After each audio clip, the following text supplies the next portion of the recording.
On the day of my husband's birthday party, my son's family and I were spending time together with him. Our grandson Michael gave a piece of rolled-up drawing paper as a gift. "Grandpa, happy birthday," he exclaimed. My husband received, replying, "Thank you." My husband loves Michael. We always frame and display the drawings Michael gives us. I was excited to see my husband's reaction to Michael's gift on this special day.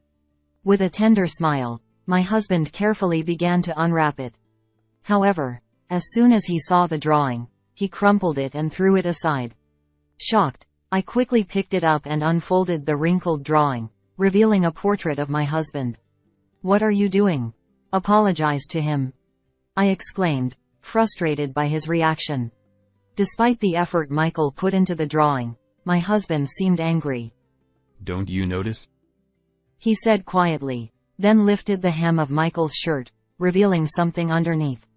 "My name is Nancy. I'm a 55-year-old housewife.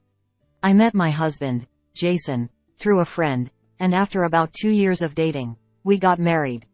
We've been together for about 30 years since then. My husband is a serious person but also has a playful side.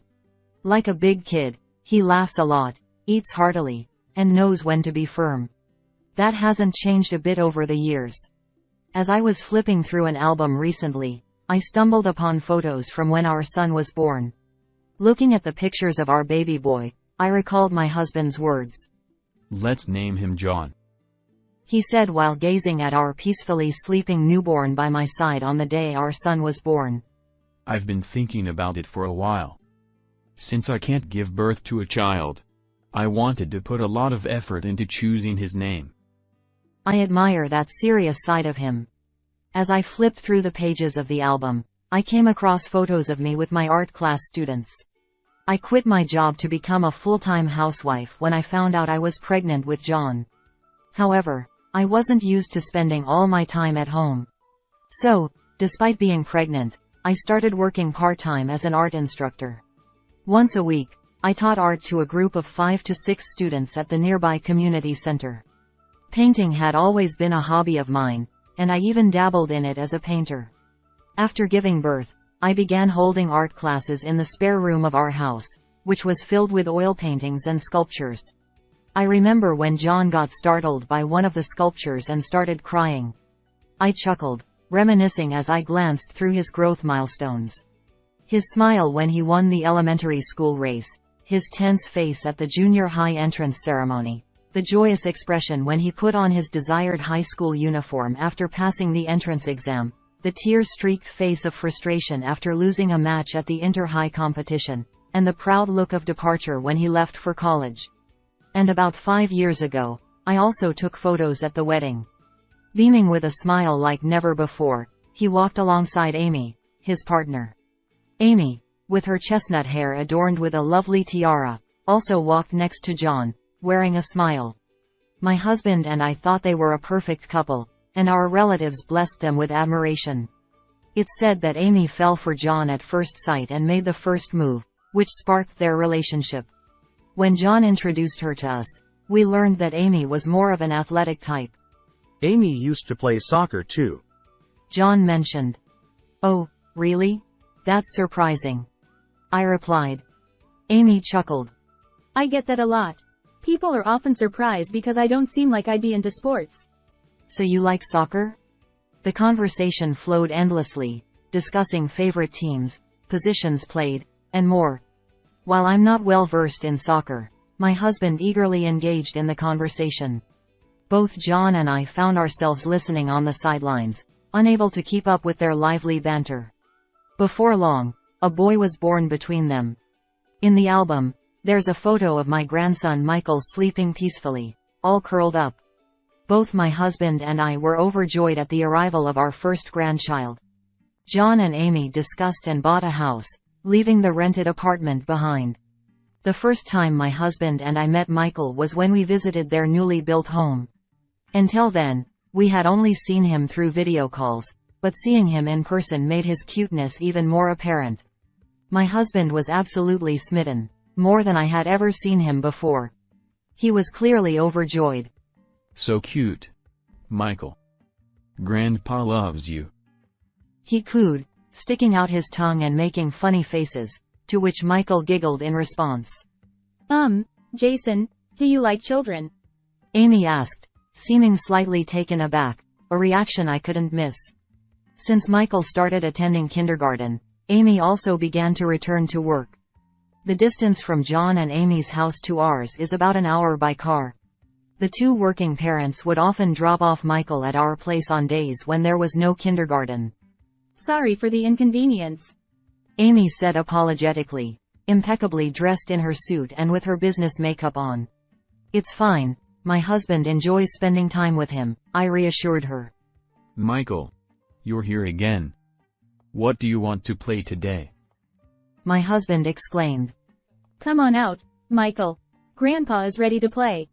Amy urged him, seeming to sense his shyness. At first, Michael seemed a bit shy, hiding behind Amy. However, drawn in by my husband's playful nature, he gradually warmed up and began to play more freely. He wandered around the house, exploring every nook and cranny.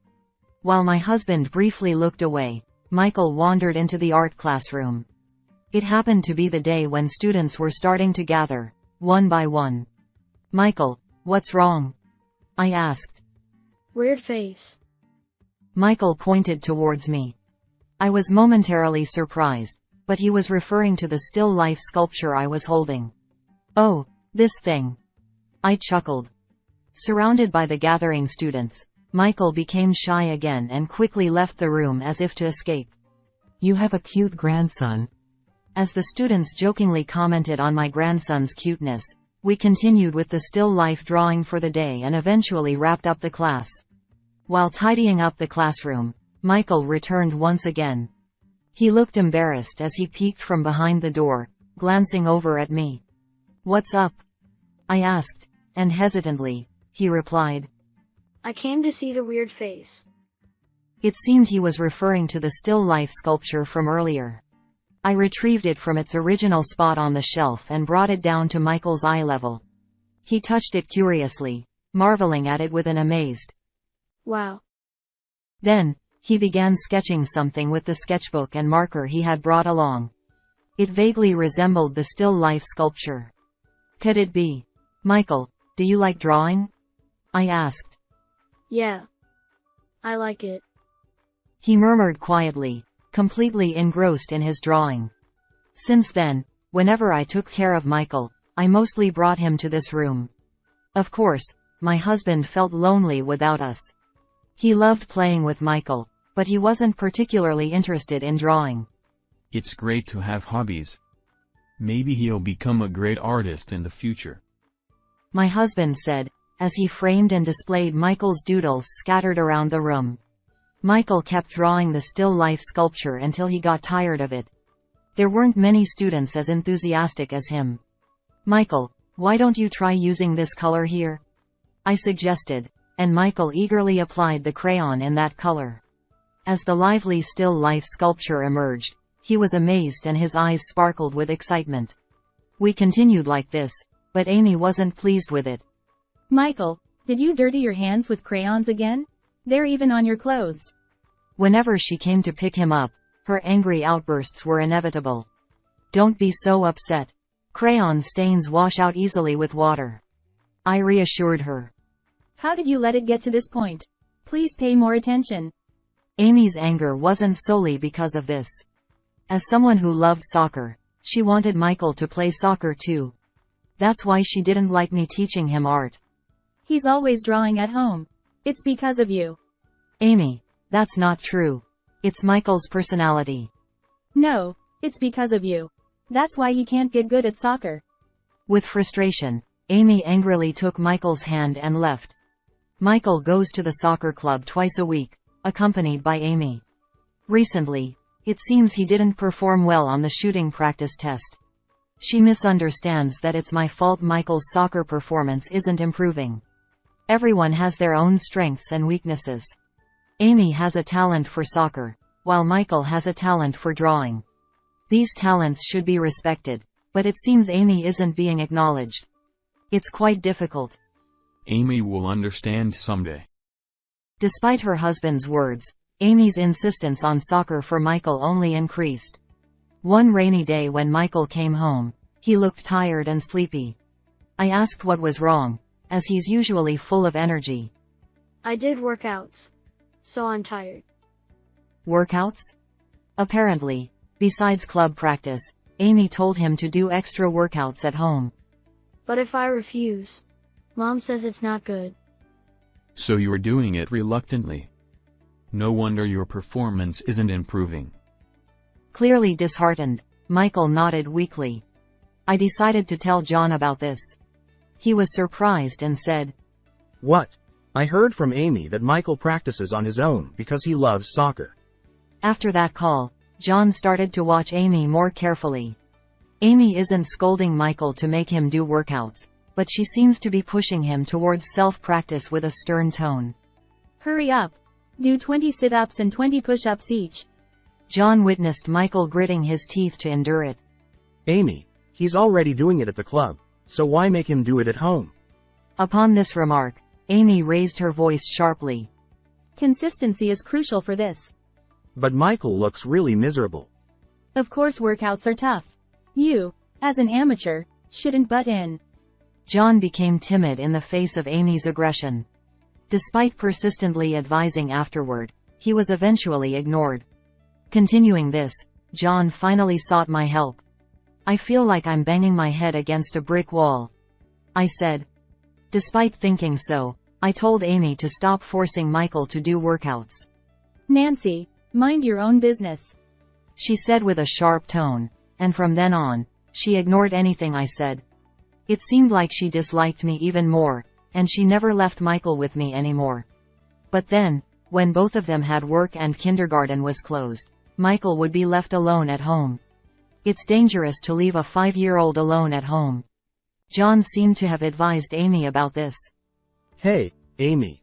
Maybe it's better to leave him with Mom on days like this, don't you think? Leave him with Nancy? Are you kidding me? Amy adamantly refused. But John seemed uneasy. He wanted to hear my opinion too. It's indeed risky leaving Michael alone at home. When I said that, John seemed pleased as punch. You're right. Then, can we secretly leave Michael with Mom? I don't mind, but if they secretly left Michael with me, it would create secrets between John and Amy. Thinking about it, I didn't feel right. But meeting my grandson was a joy, and when we drew pictures together, I forgot all about it. One sunny Saturday, while I was drawing with Michael, Amy called. Michael, he's with you, right? What? I couldn't hide my surprise. How did she know? John has been acting strange lately, so I checked his phone. At first, she thought he might be cheating, but that wasn't the case. I found messages with Nancy. Something about leaving Michael or something. Leaving Michael alone is dangerous. I tried desperately to explain, but Amy wouldn't listen. I'll give John a piece of my mind when he gets back. Just stay out of our business. She hung up abruptly, leaving me frustrated. I never imagined we'd end up in such a situation with my daughter-in-law.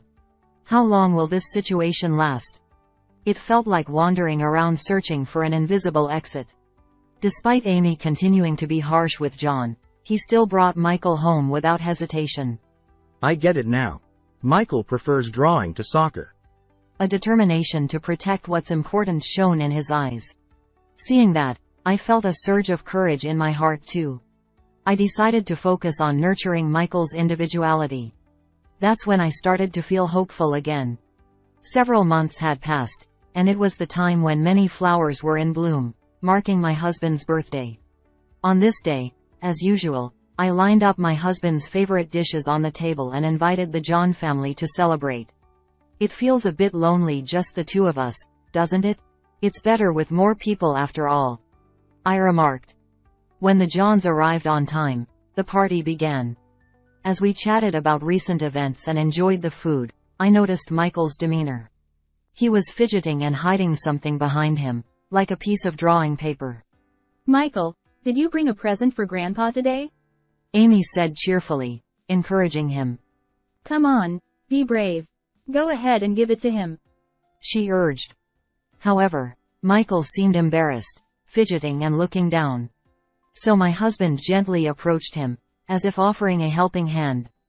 Did you draw something? Would you like to show it to Grandpa? He asked softly.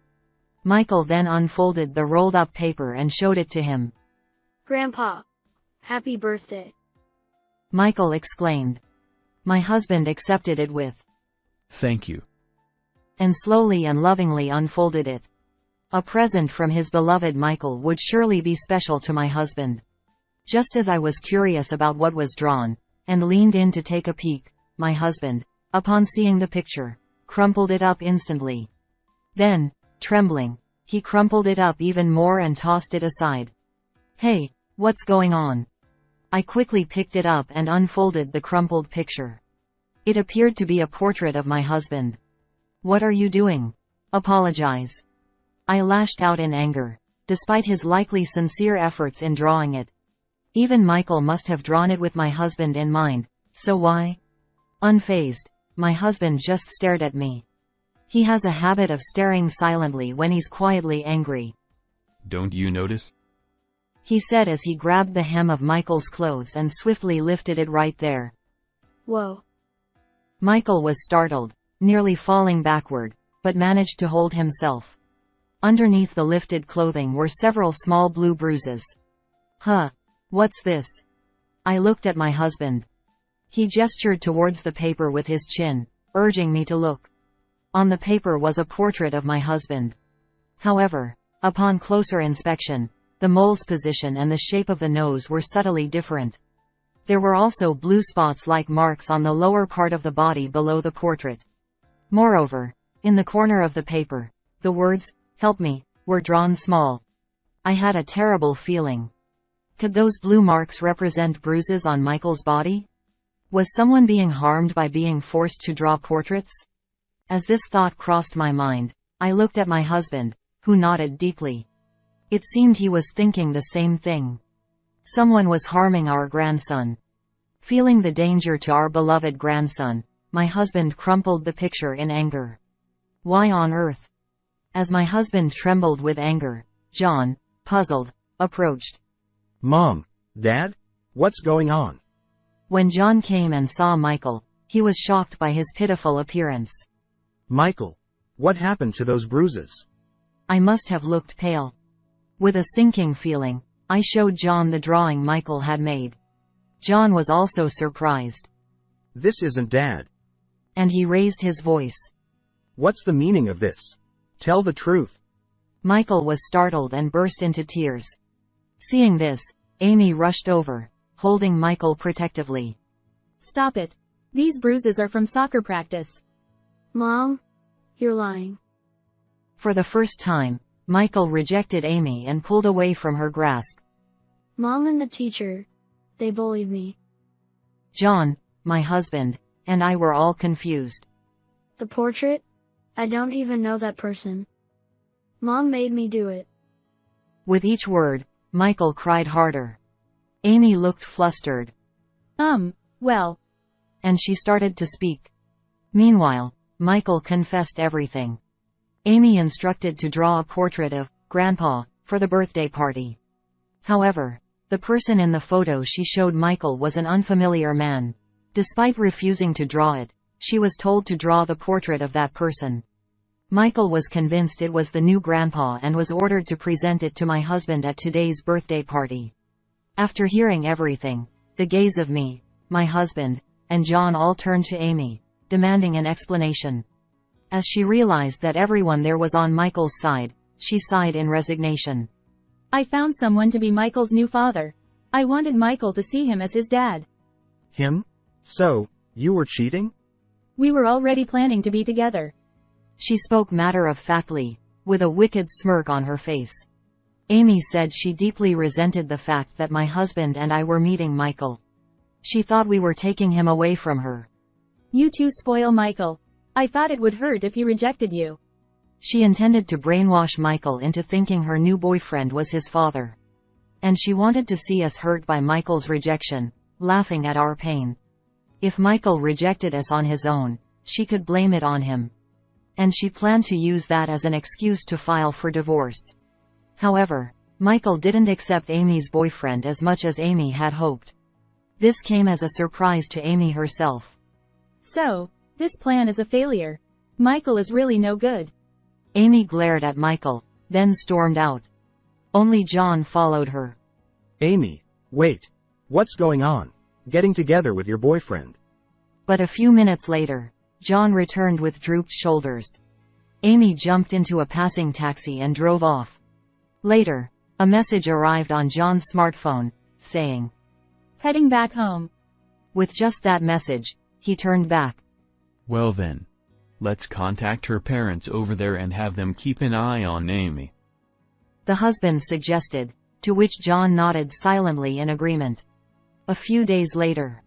It was unusually warm for this time of year, a day that could be called an Indian summer day when we invited Amy over to discuss matters.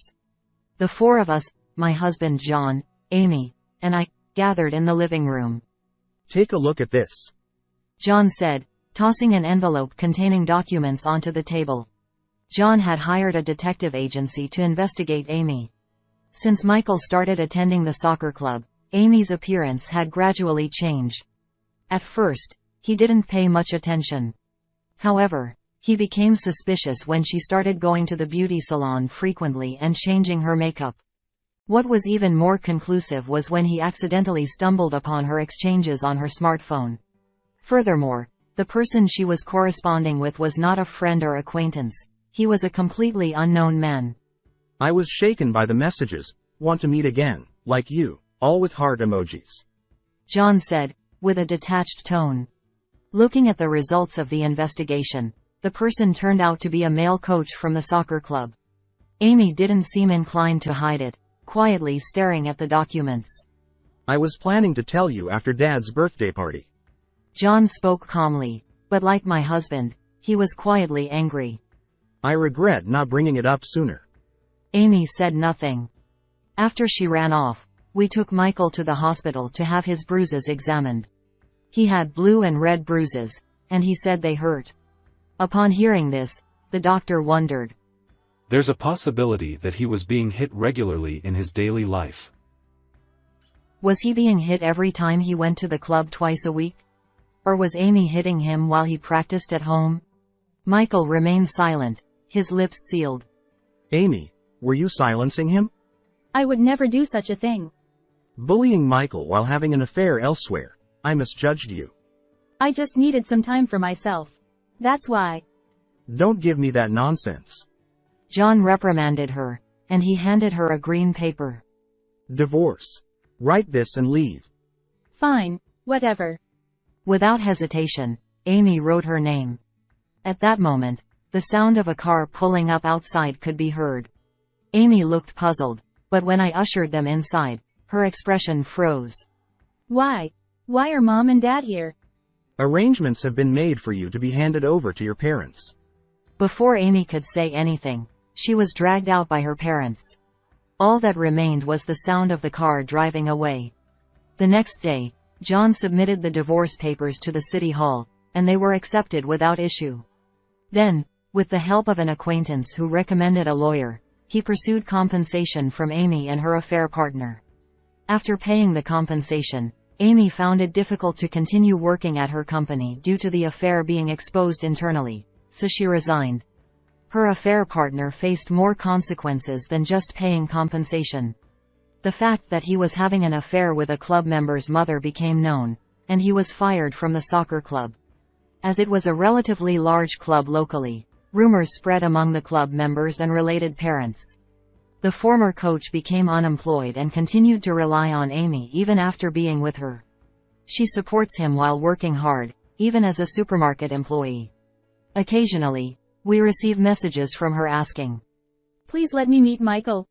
But both John and I have decided not to respond. She's been issued a restraining order against Michael. It's unlikely to be lifted for the next 6 months. John sold the house he bought and moved in with Michael. Michael now lives with me and my husband. Grandma, Grandpa, look. Oh my, is that Grandpa? Let me see. Michael proudly showed us the finished painting. It depicted a large smiling face of my husband. The mole's position and the shape of the nose were identical to his. You've done a great job. Let's frame it. As my husband eagerly got up from his seat, Michael grinned happily. He looked incredibly pleased. Michael's bruises improved rapidly once he came my home. The doctor even took an X-ray to check for any fractures, but fortunately, there wasn't even a single crack, which was a huge relief. Michael quit the soccer club and is now happily spending his time at kindergarten and at home. At home, I watch over Michael's growth while teaching him his favorite art. Even though the physical wounds on his young body have healed, there may still be some scars in his heart. That thought suddenly crossed my mind, and I became worried. Next, I'll draw Grandma. As he said that, he filled a piece of paper with my face. His carefree use of colors and gestures revealed his childlike creativity. As I watched him, I couldn't help but smile, realizing that my worries seemed to be unfounded after all.